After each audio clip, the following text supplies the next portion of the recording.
na mwanachama wa Chama cha Mapinduzi CCM. Ni nini kilichokukwaza ndani ya CCM na ukaamua kutoka? Kusema ukweli, sikukwazwa kichama. Sikukwazwa na chama, nilikwazwa. Wajua mimi nilikuwa nafanya kazi serikalini kidogo. Sasa kuna watu walinifanyia vitimbi sana.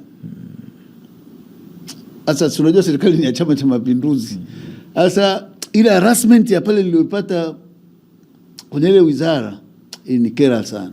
Kwa hiyo nikasema kwa nini tusitafute alternative way ya kufanya politics ili tuwe na diversity katika nchi. Yawezekana ya mambo yanasababishwa na umangimeza. Hiyo ndio hatua yangu ya kwanza kutoka CCM, kwamba yawezekana hii inachangiwa na umangi. Kwa hiyo kutoka kwako CCM si kwamba CCM ilikukwaza, bali ulidhiakiwa.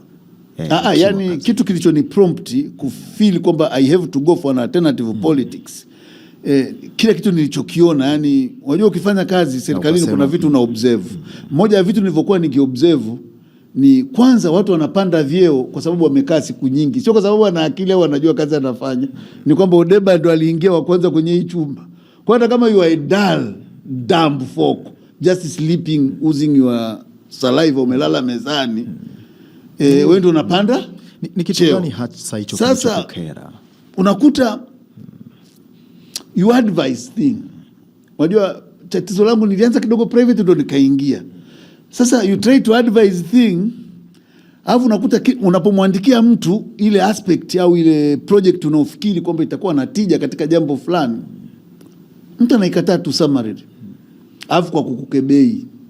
Sasa ukaamua kuichukia. Nilivyoona inakwenda mfululizo, si kwamba nilichukia, nilivyoona inakuwa mfululizo nikasema sasa na resign. Lakini nikiresign I need to do something for my country.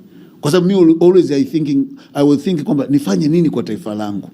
Sasa nikasema kwa sababu siwezi. Mimi nilipofika kwenye wizara, moja kitu nilichokuwa nikitamani sana ni kufanya partial domestication. Kwa sababu nilifanya utafiti wangu mwenyewe, nikagundua tumeridhia karibu mikataba yote ya haki za binadamu, ikiwemo mikataba yote mikubwa inahusiana na haki za kina mama, wanawake. Sasa lakini nikakuta tuna sheria ambazo zina contradict kile tulichoridhia. Ni wizara gani hiyo ambayo ulikuwa unafanya kazi? Maendeleo ya Jamii, Jinsia na Watoto, wakati ulikuwa inaitwa hivyo.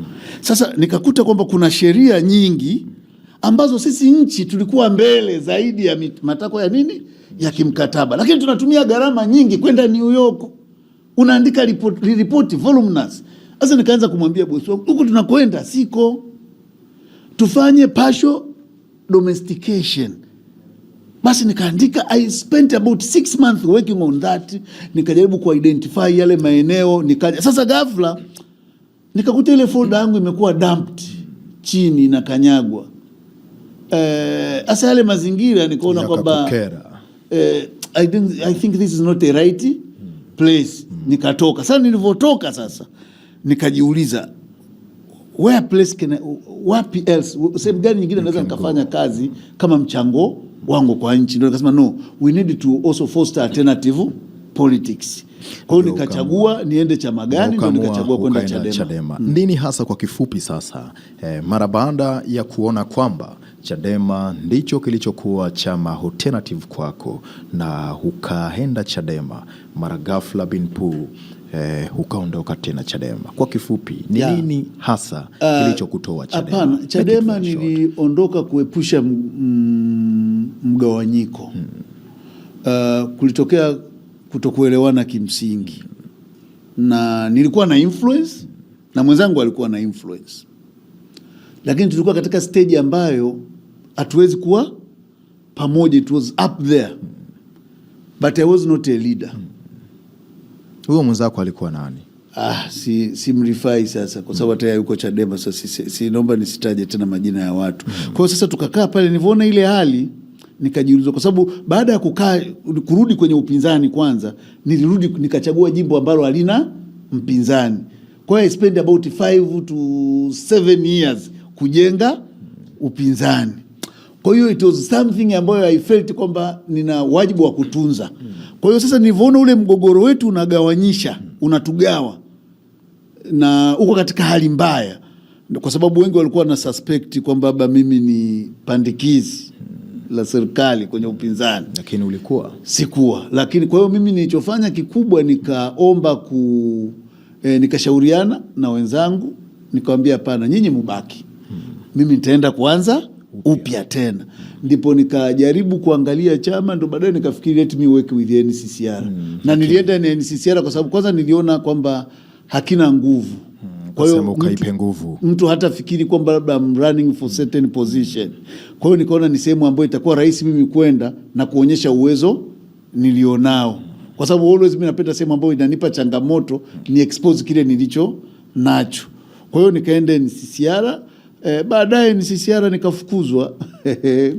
Nikafukuzwa, kwa hiyo nikabaki. Sikufukuzwa kwenye uongozi, kwenye wanachama. Nilifukuzwa nafasi zote za uongozi. Maana sasa unaonekana mtukutu. Ni kweli, lakini wewe ni mtukutu. Mimi sio mtukutu. Mimi huwa I always think outside the box. Nadhani uliona NCCR tuliamsha. Ilikuwa very vibrant, inafanya kazi, lakini nadhani labda ofisi ya msajili haikupenda NCCR active, ikataka NCCR passive. Hii NCCR sasa hivi ni passive. Ni passive. Not active like not active what we did. Ndio maana hata tulipoenda mahakamani, kama unavyokumbuka, Mbatia yeye aliamua kwenda mahakamani. Mimi nikaamua kurudi, nikasema mimi nitabaki mwanachama mfu. Mbatia yeye alienda mahakamani akarudishwa na mahakama. Unafikiri kwa nini Mbatia hajarudi ofisini? Mbatia ana amri ya kumrudisha ofisini, lakini aliambiwa usiingie. Unafikiri kwa nini? Nani alimwambia? Muite Mbatia muulize. Ndio ujue kwamba ninakwambia kwamba vyama vya kweli vya upinzani utaviona, lakini mtu ukitaka kusimama kama mahakama ilimruhusu kwamba kabisa kwa amri. Halafu nasema kuna mtu akamwambia usiingie. Huyo mtu ni nani? Unadhani utaongea na Mbatia? Lakini kwa kuwa wewe uzuri nimekuambia sasa, ndio nimekupa Sindo News sasa. Siku nyingine mtafute Mbatia akupe hiyo ngoma ili kwendaje. Mbatia aliambiwa aende ofisini. Mahakama inamwambia ingia, akaambiwa usiingie, na alipojaribu kuingia alitolewa na askari. Kwa hiyo alienda akajaribu. Yes. Askari akamtoa. Yes, watu wakawatoa. Kwa hiyo wewe unaamini kwamba huyo mtu ni mtu gani? Ndio maana nimesema muite Mbatia. Unajua Odemba nikicha kujibu nimekujibu. Wewe muite Mbatia kwenye kipindi chako kingine, zungumza uelewe hiyo sakata ya NCCR aliondolewaje, alikujaje, ili uelewe kwamba vyama vya upinzani. Kwa nini nasema Chadema? Na kwa nini nasema Chadema ni chama kweli cha upinzani? Kwa sababu ndio chama pekee akiwezi kufa. Boniface, wakili Boniface Mwabukusi. We will keep watching that story. Nakushukuru sana. Asante very much. Asante, tuko pamoja.